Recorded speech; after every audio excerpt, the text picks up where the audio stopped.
Boa noite a todos e todas. Sejam muito bem-vindos à Primeira Igreja Batista em Botucatu. Que bom, nós estamos aqui na série Haikai.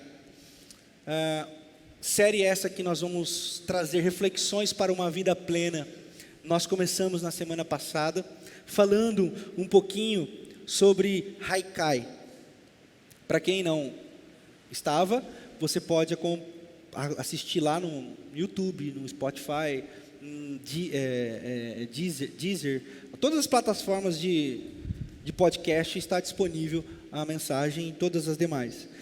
Mas, fazendo uma breve introdução, Haikai é uma tradição dos samurais, chamada seppuku. E dentro da tradição seppuku dos samurais existiam os haikais, que eram poemas que eram produzidos na brevidade do tempo que eles tinham ante o suicídio que eles deveriam cometer. Então o tempo era muito curto, eles tinham que exprimir a ideia, eles tinham que exprimir o pensamento num lapso de tempo muito curto, e esse poema que saía da expressão angustiosa, da brevidade da vida, era chamada de Haikai.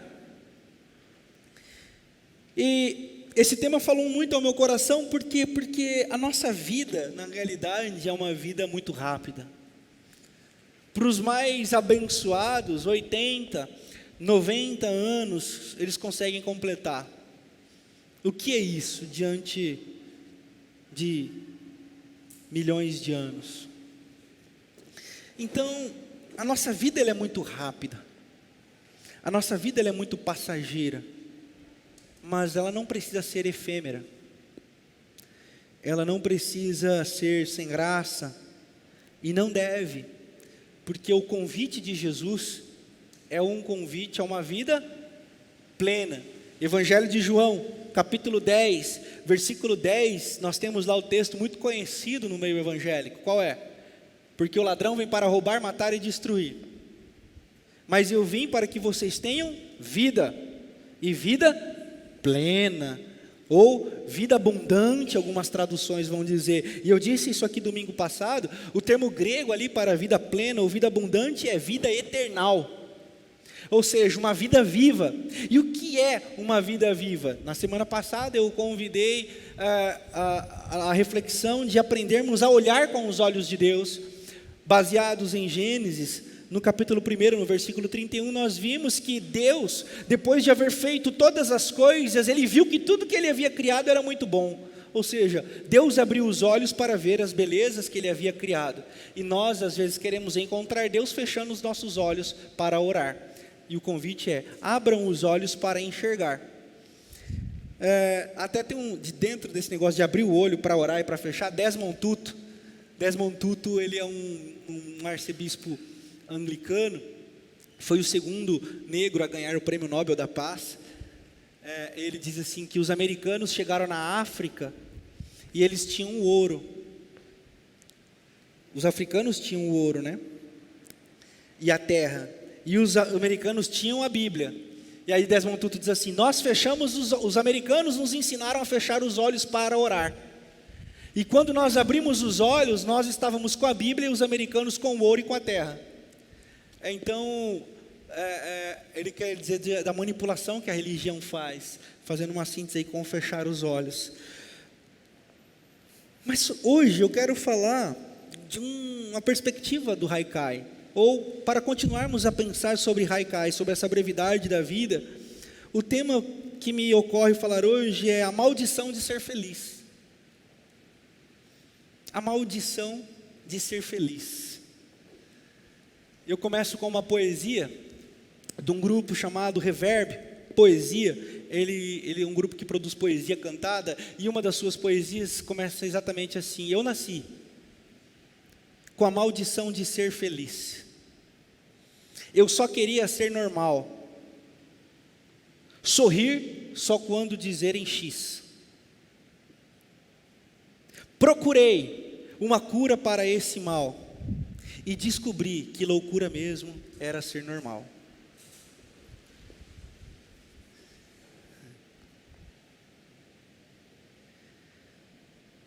O mundo está doente, a igreja está doente, as pessoas estão doentes, porque existe uma maldição sobre nós, a maldição de ser feliz.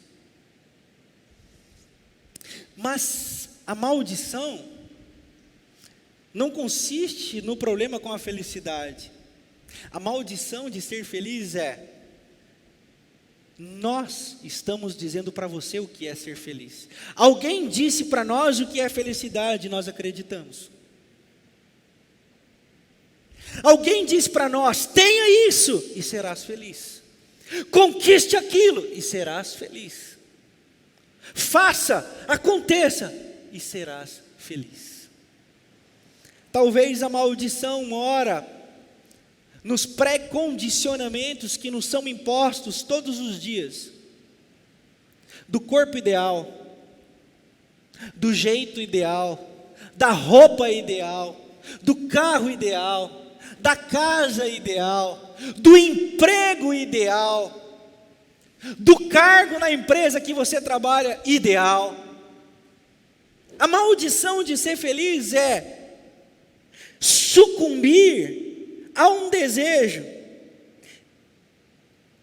E Freud vai dizer uma coisa muito interessante, que nós somos escravos do desejo. Nós somos escravos do desejo, ou seja, o desejo nos escraviza. E se nós não discernimos o que desejamos, tornamos-nos escravos de desejos cada vez maiores e outras vezes outros. E passaremos uma vida de infelicidades, porque para nós a felicidade se tornou desejar. Eu me lembro de uma propaganda que tinha do Estadão antigamente, não sei se vocês vão se lembrar, mas era um alpinista que tinha o desafio de subir na montanha, e ele subia, e escorregava, e ia, e tal, daqui a pouco ele chegava lá em cima da montanha, e ele falava: cheguei, vou descer. Aí ele descia. Ou seja, não há gozo,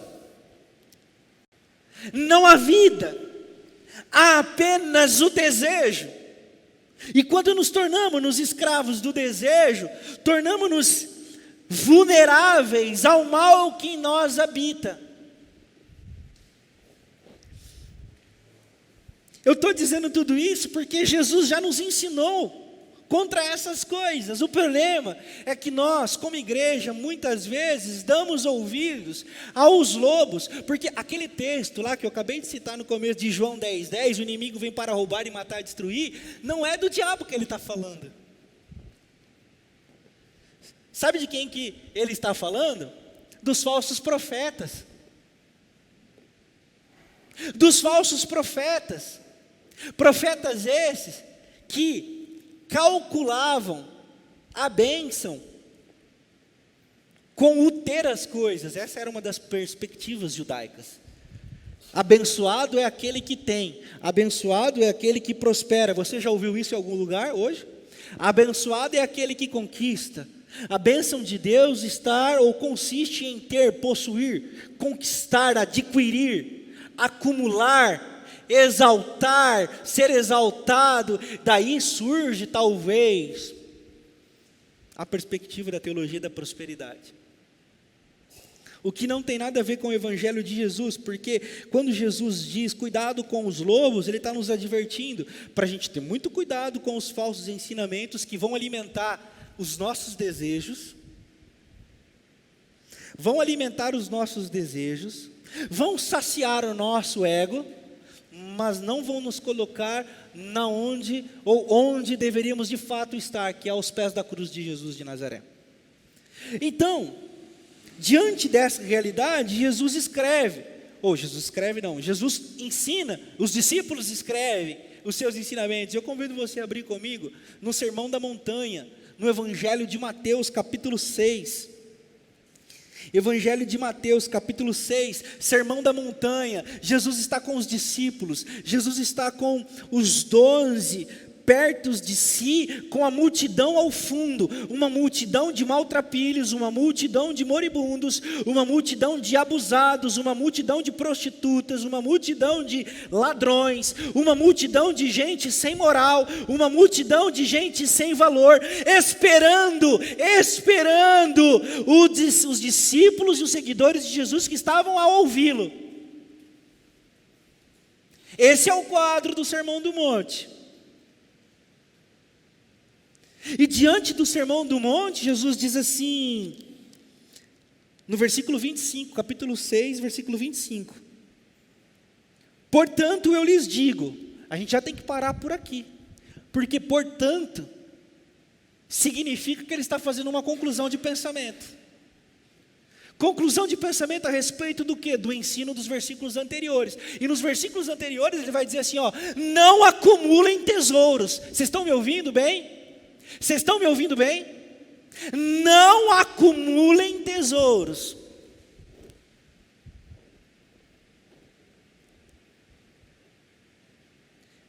Fiquem ricos no céu, ou das coisas do céu. Do que Jesus está falando? Jesus está falando num jeito de ser diferente.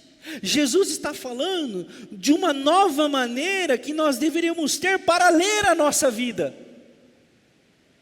Porque até então eles ouviram, os ricos são os que têm a bênção do Senhor, os que prosperam são os que têm a bênção do Senhor. Até então era essa a perspectiva. Aí vem Jesus, um nazareno, filho de carpinteiro, isso significa humilde, da periferia, não morava nos grandes palácios, e não escolheu vir como poderoso, veio de forma humilde, de forma simples, e diz assim, juntem tesouro nos céus, e não aqui.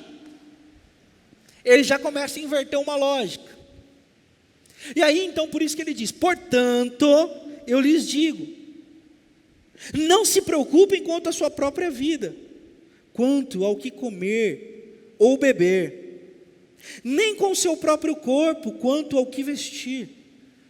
Prestem atenção no que Jesus diz agora.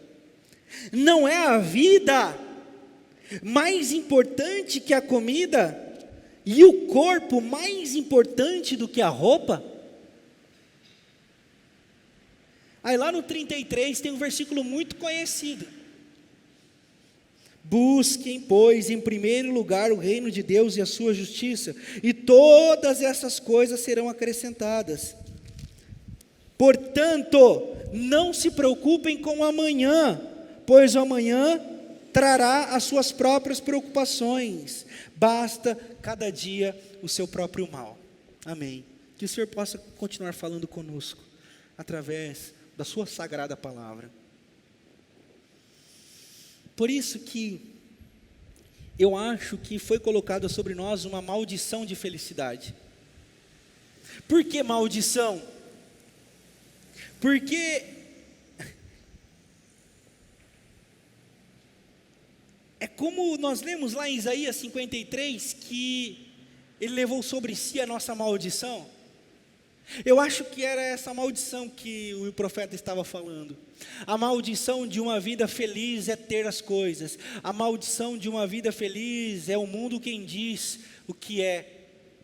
São as pessoas que dizem quem é feliz e quem não é. A sociedade que diz quem é feliz e quem não é. Eu acho que Jesus levou sobre ele toda a maldição. E uma das maldições que Jesus levou e que provavelmente nós estamos trazendo de volta, recosturando o véu que já fora rasgado, talvez reconstruindo os templos que já foram derrubados, é a maldição de ser feliz. Porque se eu perguntar aqui essa noite, quantos são felizes? Quantos estão felizes? Eu não sei qual vai ser a porcentagem, mas provavelmente nós teremos muitas dificuldades para celebrar a vida. E muitas dessas dificuldades podem estar ligadas aos padrões que estão sendo impostos a nós. E estão nos tirando a oportunidade de viver aquilo que Jesus disse aqui, ó. Portanto, eu lhes digo, não se preocupem com a própria vida quanto ao que comer e beber, nem com o seu próprio corpo quanto ao que vestir. Não é a vida mais importante do que a comida e o corpo mais importante do que a roupa? O que Jesus está dizendo? A vida de vocês não é mais importante do que as coisas que vocês têm?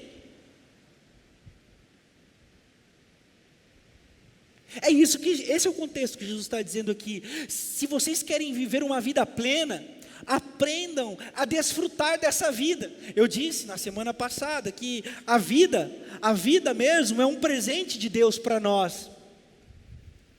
Amém? Então Deus nos presenteou com o dom da vida. Como que nós agradecemos a Deus? Ou qual é a melhor forma de nós agradecermos a Deus?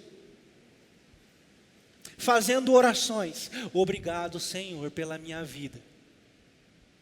Ficar trancado no quarto, de joelho no milho, dizendo obrigado, Senhor, a minha vida é sensacional. Decorar textos bíblicos para dizer eu amo o Senhor. Não seria, metaforicamente falando, exatamente igual quando nós damos um brinquedo aos nossos filhos, e a nossa maior alegria é vê-lo desafiado a brincar com o desafio que ele tem em mãos com um brinquedo novo? Qual é a maior alegria de alguém que dá um presente? É ver que o presenteado desfruta do presente, brinca incansavelmente com o presente, dorme com o presente, sai para passear com o presente, não é? Sim ou não? Então, a melhor maneira de nós louvarmos a Deus não seria desfrutar do presente divino que Ele nos deu, que é a vida, mas que nós escolhemos não viver. Por quê? Porque nós somos julgados como infelizes, colocamos sobre nós a escravidão do desejo de possuir, perdemos a oportunidade de agradecer as muitas coisas que temos.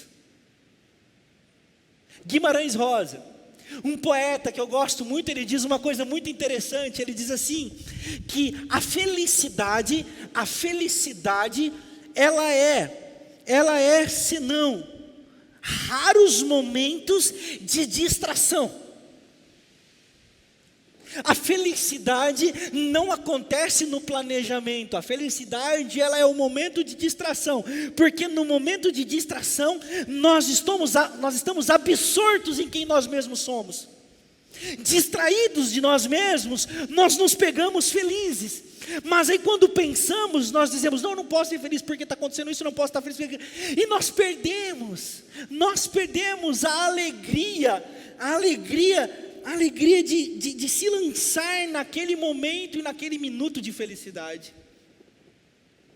Fato é que doentio também é aquela pessoa que está feliz o tempo todo. Por exemplo, quem acorda de bom humor, cuidado.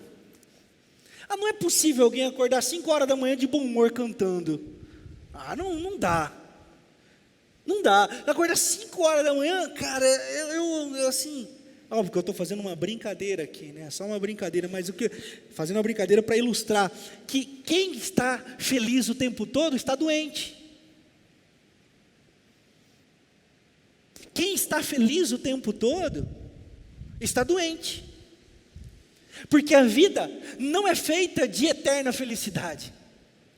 Assim como é doentio também o desejo de estar feliz o tempo todo. Eu não estou feliz, aí eu começo a me sentir mal porque eu não estou feliz. Aí o círculo, ou o vínculo, ou o circuito da maldição está empregado. Eu estou triste e eu deveria estar feliz. Aí eu me sinto culpado por estar triste e não estar feliz. Aí eu tenho já duas culpas, a culpa de não estar feliz e a culpa de estar culpado. Isso nos rouba dos interstícios. O que é interstícios? Interstícios são momentos de intervalo, são lapsos que separam episódios. A felicidade mora nos interstícios. Mas como nós estamos correndo atrás do sonho, mas como nós estamos agitados demais, trabalhando na meritocracia da conquista, nós perdemos os interstícios. E daqui a pouco, todo o nosso dinheiro que nós gastamos para comprar um óculos, tem que ser gasto com um novo oculista, porque nós compramos o óculos para ver, mas não enxergamos. Nós trabalhamos para comprar aquilo que nos faz ver, mas nós não queremos ver. E Jesus já alertou uma parada muito interessante. O pior cego é aquele que não quer ver. A maldição da felicidade, ela mora no condicionamento que fazem sobre nós. Um dos livros que mais me encantam e reencantam, parece que eu já li 300 vezes, né? É O Pequeno Príncipe. Quem já leu O Pequeno Príncipe? Recomendo, se você não leu, leia. O Pequeno Príncipe, ele traz lições bem infantis. Bem infantis. Mas por serem infantis, falam do Evangelho, porque Jesus disse assim, se a gente não for como criança, nós não vamos entrar no reino dos céus. Eu acho que Deus, ele brinca como criança. Eu acho que Deus é como criança. Eu acho que a felicidade, ela é muito aprendida com as crianças. Lá atrás, eu contei esse caos aqui, mas eu vou contar de novo, porque já faz muito tempo que eu contei. Uma vez, o meu filho Daniel, mais novo, ele estava assim, sem nada para fazer, de repente ele pegou um cabide. Aí ele pegou o cabide. Aí de repente ele pegou uma garrafa de 2 litros vazia, PET. Aí ele colocou o cabide aqui assim. Aí ele pegou a garrafa e começou a tocar violino. Aí ele falou assim, pai, olha o meu violino.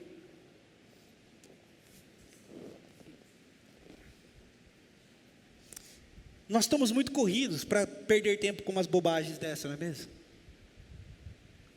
Nós estamos muito alvoroçados, porque a gente precisa ser feliz, e a vida passa muito rápido, a gente não consegue perceber a beleza da criança. Mas pela misericórdia, aquele dia eu consegui parar e falei assim, isso é felicidade. Fazer da circunstância uma música. Rubem Alves, eu falo no Rubem Alves, né? Vocês já sabem. E vocês viram, né, mandaram recolher todos os livros do Rubem Alves. Ainda bem que eu já li bastante. Mas também não é aqui, né? Então, não tem problema nenhum. Mas se alguém quiser emprestado, eu indico, não empresto. Rubem Alves vai dizer que o autor do Evangelho de João se enganou. Que quando o verbo se fez carne, não é carne que ele deveria ter escrito, era música. Óbvio que é uma licença poética. O verbo se fez música. E aquele dia, o meu filho brincando com a garrafa PET e o cabide, eu consegui ouvir a música que ele estava tocando.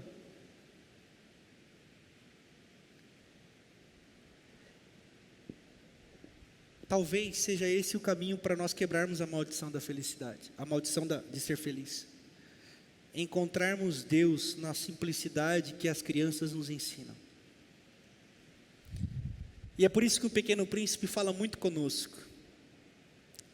O Pequeno Príncipe tem um episódio lá que o Pequeno Príncipe, que é morador de um pequeno asteroide, que tem uma raposa, que tem um carneiro que cuida de uma rosa, ele diz assim: eu tenho uma casa com teto laranja, de paredes brancas e janelas vermelhas.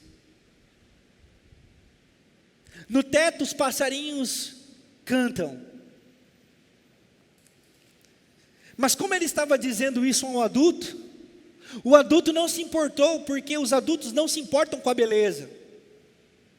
E o Pequeno Príncipe diz assim: a única maneira que os adultos prestam atenção é se ele dissesse assim: eu moro numa casa de 300 mil reais. E aí o adulto exclamaria: ó, que bela casa você mora.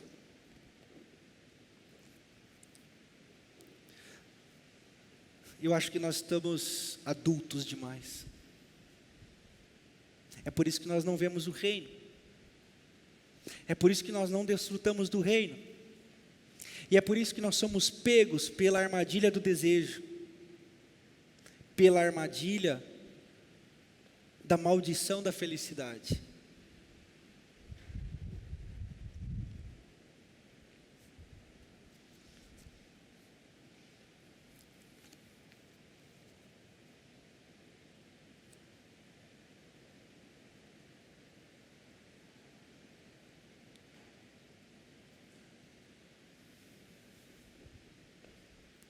As crianças podem chorar.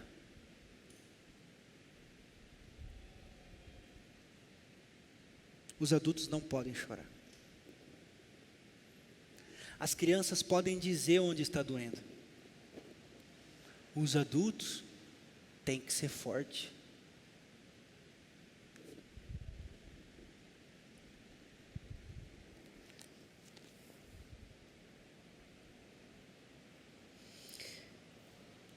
Eu acho que o maior símbolo de Deus para nós, ou simbologia de Deus, se eu posso dizer assim, é o bebê que ainda mama. Você já viu a cara do bebê quando mama? Quem já reparou na cara de um bebê mamando no seio de sua mãe? Meu, ele está aqui, ó. É uma sensação de tipo assim, eu estou no meu lugar. E não é só por causa do alimento. É por causa do seio. Porque no seio nós encontramos o acolhimento. No seio nós encontramos o aconchego. No seio nós encontramos a segurança. É por isso que Deus diz assim: venham para os meus braços. E é por isso que nós lemos que o evangelista João encostava a cabeça no peito de Jesus.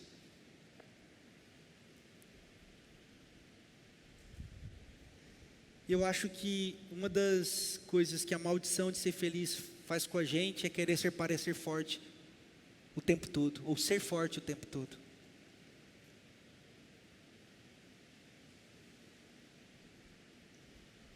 Você não tem que ser forte. Você não precisa ser forte. Você não precisa ser feliz, como dizem para você ser.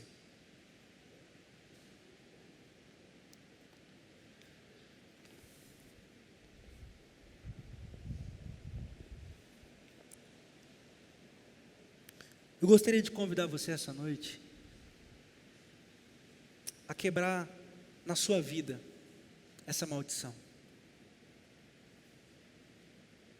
Porque o poder de Deus se aperfeiçoa na nossa fraqueza e não na nossa fortaleza.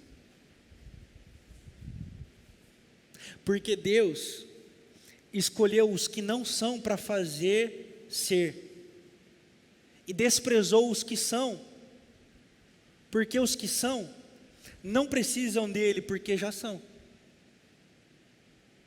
E é por isso que ele disse aos religiosos que disseram assim: ei, você anda com gente sem valor, gente que chora, gente que erra.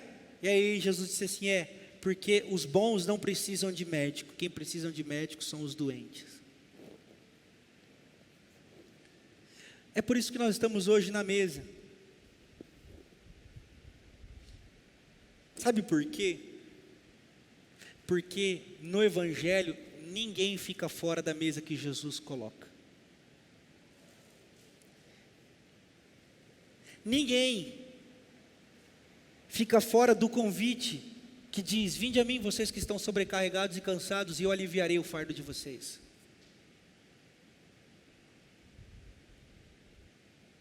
Você não precisa ser feliz. O que você precisa é se lançar nos meus braços. O que você precisa é voltar a depender de mim como uma criança depende do seio da sua mãe para se sentir segura, para ser segura, para ter o alimento, para ter o sustento. Então o convite dessa noite, é aqui que eu quero concluir,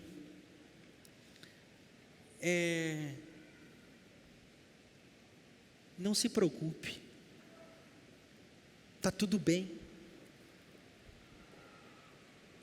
Não, pastor, porque o senhor não sabe o que eu estou passando. Eu digo, de fato eu não sei, mas eu quero dizer para você que Deus não se esqueceu de você.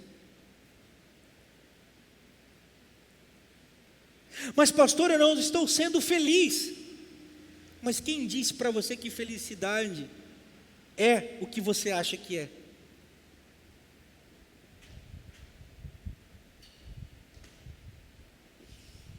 Eu convido você a pegar tudo que você ouviu essa noite e pegar tudo que você tem aqui essa noite e dizer assim: Senhor, toma aqui a minha vida. Assume o teu lugar de pai.